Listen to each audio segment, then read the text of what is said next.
One thing is certain, electric bikes are here and they're not going anywhere. But the question is, will e-motorcycles eventually kick the traditional ones to the curb and take over? Over the years, many have argued that no matter how great electric motorbikes are, traditional bikes will forever be most bike lovers' first choice.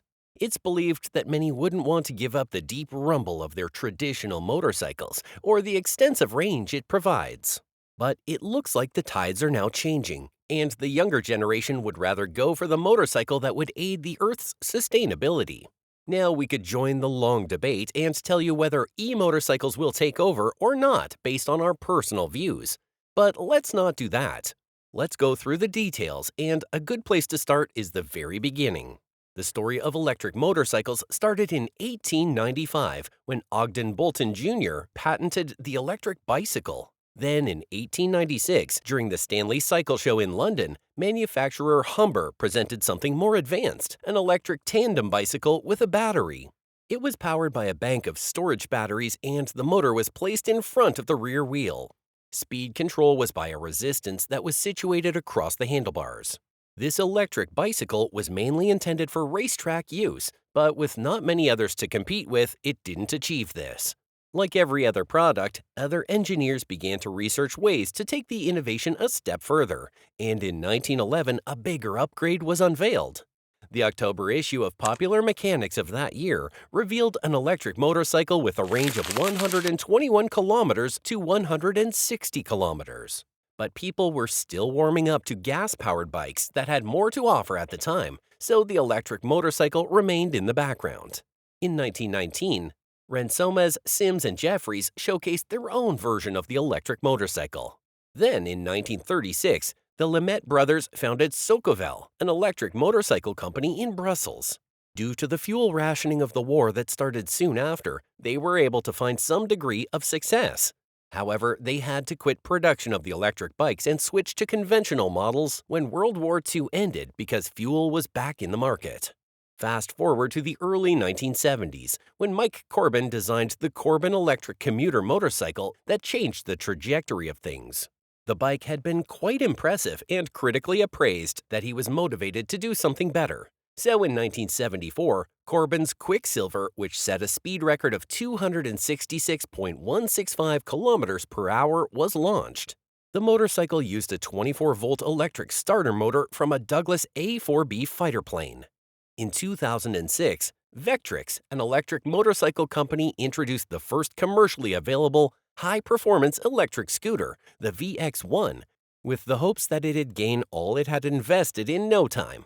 Unfortunately, the company found itself facing insolvency and bankruptcy before the bikes could amass sales. But luckily enough, they found a knight in shiny armor.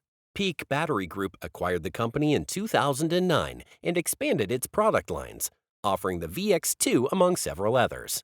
This is the part where we ought to say how the company gained its footing and made more sales, yeah? Sadly, their story ended with them ceasing operation in January 2014. E-motorcycles were just not accepted. So far, a lot has been achieved in the electric motorcycle niche, but the trends of acceptance have still been fluctuating. In Europe, for instance, in 2022, electric bikes sales increased, more people acquired them, and then the next year it took a deep dive. It went down a whopping 37.8% compared to 2022. In America, the motorcycles are even moving at a slower pace. No wonder established motorcycle manufacturers have been afraid to take bigger steps regarding electric bikes.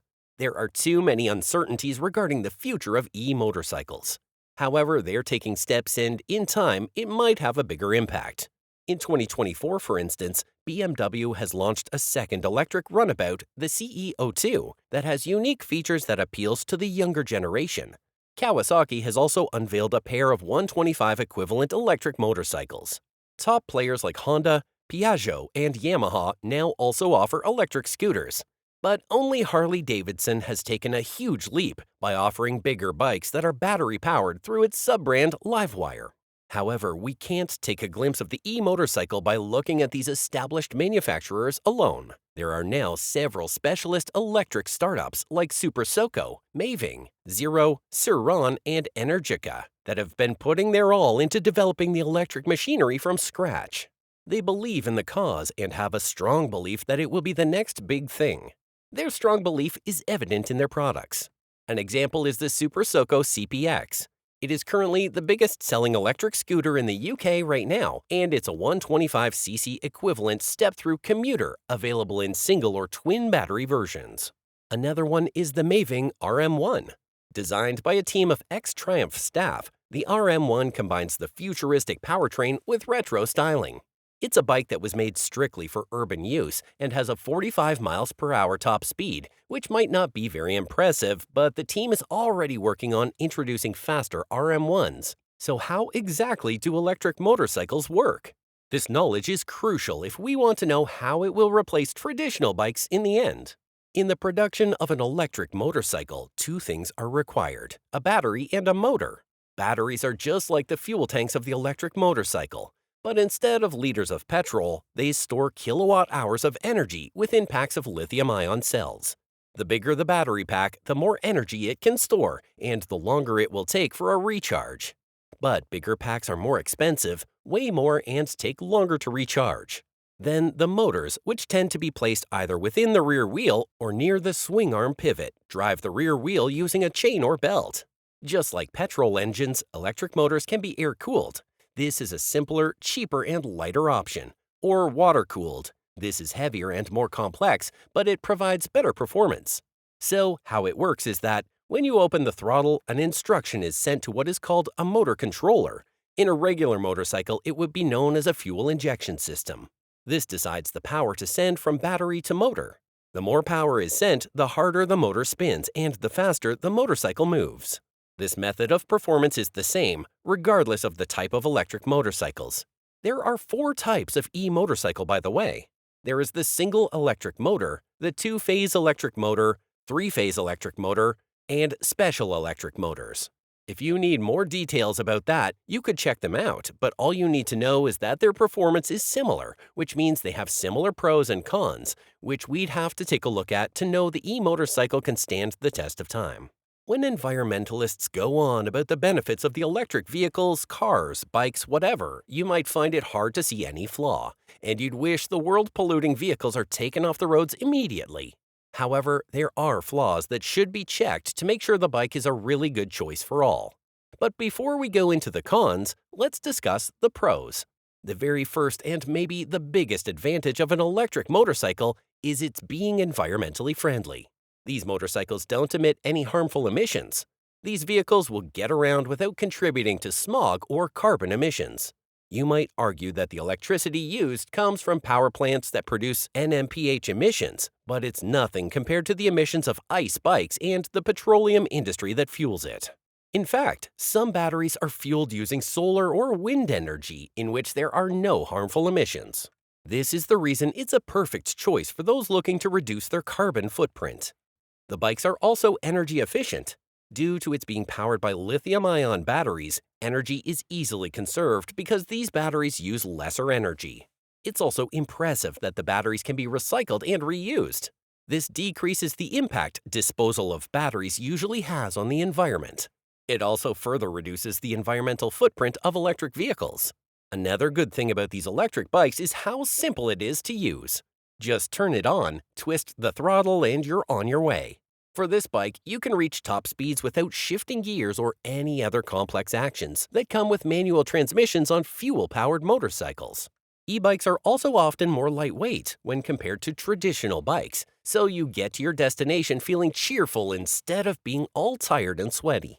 Wafting through traffic and parking is also very easy because they're designed with regenerative braking that ensures nothing hinders your swift movements. Another amazing benefit of the electric motorcycle is that they have low maintenance cost. Yeah, you might have to reach deep into your pocket to get one, but you might not have to worry about maintenance for a long while. It doesn't come with components like air filters, spark plugs, oil, and sometimes even gearboxes and clutches. The absence of these features means there are fewer parts to repair or maintain. Even the brake pads on electric motorbikes last longer because the machine does more. Besides its low maintenance cost, there's also the fact that you save a lot of money by not needing fuel fill-ups. Yeah, recharging might come at a cost, but most buyers opt for a renewable source of power to further save cost. The cherry on top is that due to the promotion of a sustainable Earth, some governments are working to provide special incentive programs on their purchase price and taxes to allow more consumers to lean towards the acquisition of e-motorcycles. This last advantage to be mentioned could be considered a flaw by many, but in the real sense, it's a positive feature. Electric motorcycles make no noise. They operate quietly, which helps reduce noise pollution and make the environment more peaceful. It's so quiet that some manufacturers add artificial sounds to their bikes so that oncoming vehicles would be alerted of its presence. This is a good thing, but many bike lovers are used to the loud roar of the traditional motorcycle, and some claim it's something they can't do without, hence the reason they'd choose a traditional bike over an electric motorcycle. Now that we've established the pros, let's take a look at the cons. We've mentioned that e-motorcycles are more expensive than traditional bikes.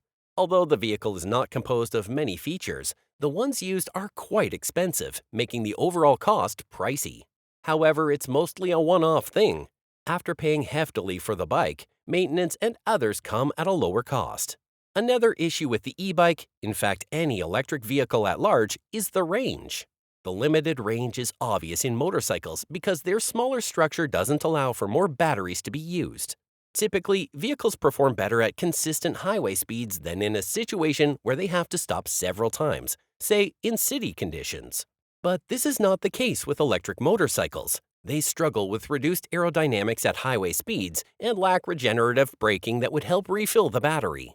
Although several electric manufacturers claim their bikes have a range greater than 200 miles in city driving conditions, the bikes struggle to reach even half that distance when traveling at highway speeds. To make things worse, the range further decreases in cold weather. This is because lower temperatures can decrease battery capacity, causing it to become less efficient. This is not impressive because traditional bikes can go a lot faster and farther without any hassle. Then there's the problem of charging. To fully charge an electric bike, it takes almost all night. This is a lot compared to the negligible few minutes it takes to fill up a gas tank. This is a major issue, especially on the open road, because if you run out of power, it will take you so long to recharge, that is, if you can find a place to charge. This will take us to the next problem, which is limited availability of charging stations in some areas. The public charging scene is more hectic for several reasons. One, there are not enough public chargers to go around. In 2021, the Biden administration revealed that they'd be building more charging infrastructure, at least 500,000 by 2030, and they set aside $7.5 billion for the project. But so far, they've only added about 7 charging infrastructures. Besides the few charging stations, there's also the issue of compatibility. Although many manufacturers are now creating standardized plugs and connectors that will be compatible with public chargers, there are still some electric motorcycles out there that are not compatible. So out of the few public chargers that exist, one has to search for those that have plugs compatible with that of your bike.